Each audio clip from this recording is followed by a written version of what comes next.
Hello students, welcome back. और आज हम डिस्कस करेंगे इस वीडियो में कि किस तरीके से कंपनी खुद अब नवाब बन चुकी थी, यानी नवाब का रोल प्ले करना शुरू कर चुकी थी। तो कंपनी के जो ऑफिशियल्स थे, जैसे कि हमारा रॉबर्ट क्लाइव था, इसने क्या किया कि जिस तरीके से नवाब कलेक्ट किया करते थे रेवेन्यू, अब वो रेवेन्यू कलेक्ट करता था। लेकिन ये राइट उसको ऐसे तो मिले नहीं, क्योंकि वो तो इंडिया का बंदा नहीं था, वो तो बाहर से आया था, तो उसको राइट्स चाहिए होंगे, फरमान चाहिए होगा। तो ये फरमान कहाँ से मिलता था? दिल्ली में जो बादशाह बैठा होता था, क्योंकि भारत पे राज कर रहा था, दिल्ली में जो बैठा हुआ बादशाह था वो। तो उससे इन्होंने फरमान लिया। तो उससे जब फरमान लिया, तो उस फरमान में उसने ये लिखवा लिया कि अब हम ही टैक्स वसूलेंगे, ठीक उसी तरीके से जिस तरीके से कौन वसूलता था? नवाब वसूलता था। और उसके लिए उन्होंने कौन से राइट्स लिए? दीवानी राइट्स। आपने पिछले वीडियो में देखा होगा कि वो राइट्स जिसके माध्यम से आप टैक्स वसूल कर सकते हैं, जिसका यूज करके, जिन राइट्स का यूज करके आप टैक्स वसूल कर सकते थे, उन उन राइट्स को कहा जाता है दीवानी राइट्स। ठीक है। तो दीवानी राइट्स के माध्यम से कंपनी के जो ऑफिशियल्स थे, जस्ट लाइक रॉबर्ट क्लाइव, ये सब के सब खुद नवाब बन गए। और इनको इंग्लैंड में नबोब कहा जाता था। ये जब वापस जाते थे तो इनको चढ़ाया करते थे वहां के लोग कि ये नबोब हैं। ठीक है, नवाब कह के इनको चढ़ाने की कोशिश की जाती थी। तो they were called as nabobs by their locals. जो वहां के लोकल लोग होते थे इंग्लैंड के, वो इनको नबोब कहा करते थे। नबोब कुछ और नहीं है, इंग्लिसाइज्ड वर्जन है हिंदी वर्ड नवाब का। ठीक है।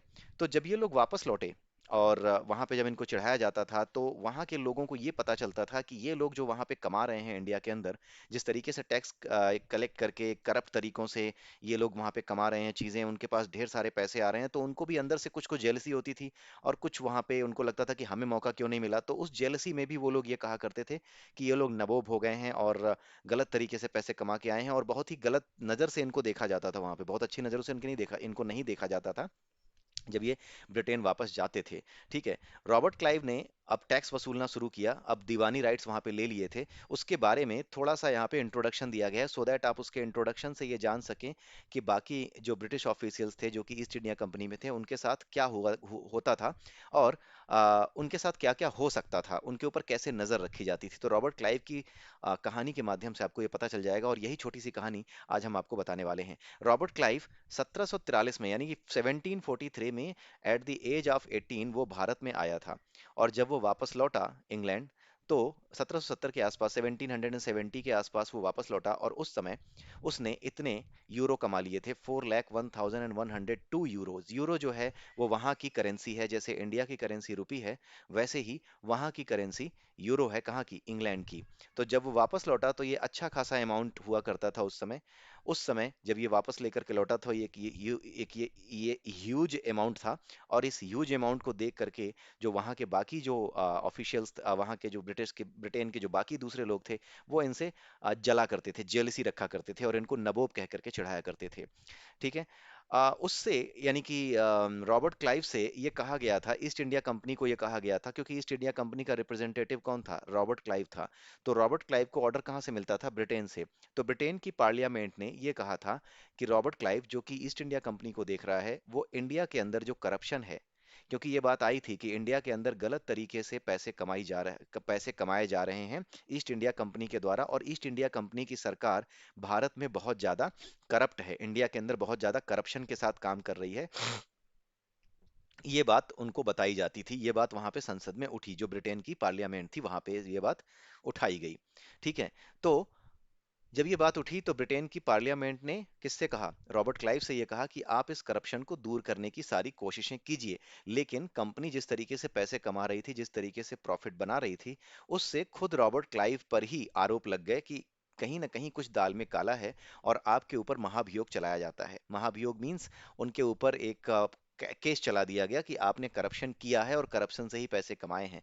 अगर वो केस साबित हो जाता, तो हो सकता है फांसी भी हो सकती थी, क्योंकि उस समय लॉ बहुत ही टफ हुआ करते थे।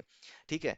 तो इस वजह से जब इसको कहा गया रॉबर्ट क्लाइव को कि आप करप्शन को दूर करिए इंडिया के अंदर ईस्ट इंडिया कंपनी में, तो उसने कोशिश की या नहीं की, वो बात यहाँ पे ज्यादा मेंशन नहीं है। एंड वी बिलीव कि हाँ, कुछ तो किया होगा, लेकिन उसका मेन पर्पस, क्योंकि वो एक कंपनी चला रहा था, तो उसका मेन पर्पस जो रहा होगा, वो अधिक से अधिक फायदा कमाना, प्रॉफिट कमाना ही रहा होगा। तो जब वो वापस लौटा था 1772 में, तब उसको क्रॉस एग्जामिन किया गया, यानी कि उसके ऊपर केस चला ये पता करने के लिए कि आपने सही तरीके से पैसे कमाए थे या नहीं कमाए थे। आपने जो कंपनी को फायदा पहुंचाया उसमें कहीं किसी तरह का करप्शन, किसी तरह का गोलमाल तो नहीं किया। ये सारी चीजें चेक करने के लिए उसके ऊपर केस चला कब, 1772 में। लेकिन इस केस से वो बरी हो गया, उसके खिलाफ कोई आरोप सिद्ध नहीं हो पाया, और उसके बाद 1774 में उसने सुसाइड कमिट कर लिया था। ठीक है, ये उसकी कहानी थी। तो आप इससे ये समझ सकते हैं कि जितने भी गवर्नर यहाँ पे आते होंगे जो कि नवाब की तरह यहाँ पर काम करते होंगे ड्यूरिंग दैट टाइम, उनके ऊपर कंपनी की तो नजर रहती ही थी, कंपनी के ऊपर ब्रिटेन की जो पार्लियामेंट है उसकी भी नजर रहती थी। वो लोग इन पे नजर रखा करते थे, और अगर उन्हें डाउट होता कि ये किसी तरह से गड़बड़ कर रहे हैं, तो उनके ऊपर केस भी चलाए जा सकते थे। किनके ऊपर? जो ईस्ट इंडिया कंपनी के उस समय फेस हुआ करते थे, रिप्रेजेंटेटिव हुआ करते थे या गवर्नर हुआ करते थे। जैसे रॉबर्ट क्लाइव था, उसको वहां का गवर्नर बना दिया गया था, और उसने वहां पे सारी चीजें देखी थी। लेकिन सारे के सारे बेईमान नहीं थे। कुछ वहां पे ऑनेस्ट लोग भी आए, कुछ ऑनेस्ट ऑफिसर्स भी आए, जिन जो कि ब्रिटेन से आए थे और जिनका पर्पस सिर्फ इतना था कि ईस्ट इंडिया कंपनी में आओ, अच्छा खासा मौका है, पैसे कमाओ, और पैसे कमा करके अपने देश में वापस जा करके एक अच्छी life Jio. So that was the story of Robert Clive. और यहाँ से आप समझ सकते हैं कि किस तरीके से जो ब्रिटिश पार्लियामेंट थी, जो ब्रिटेन की सरकार थी, जिसने कि ईस्ट इंडिया कंपनी को ये कहा था कि तुम भारत में या फिर एशिया में जाकर के या ईस्ट में जाकर के व्यापार कर सकते हो, बिजनेस कर सकते हो, उसने जो ये राइट दिया था, वो राइट किस तरीके से ये लोग एक्सरसाइज करते थे, और किस तरीके से ब्रिटेन की पार्लियामेंट की इन पे नजर रहती थी, इससे आपको अंदाजा लग गया होगा। इसीलिए ये कहानी यहाँ पर आपकी बुक में भी डाली गई है, एनसीईआरटी की जो क्लास 8 की आपकी बुक है। तो ये चीज़ यहाँ पर भी आपको बताई गई है। आई होप कि आपको इससे एक अंदाजा लगा होगा कि किस तरीके से ब्रिटेन की पार्लियामेंट अब इन लोगों के ऊपर, यानी ईस्ट इंडिया कंपनी के ऊपर, अब अपनी नजर रख रही थी। ठीक है, तो अगले वीडियो में फिर मिलते हैं। तब तक के लिए have a nice day and bye bye, and please don't forget to like my video and subscribe my channel. Thank you, have a nice day.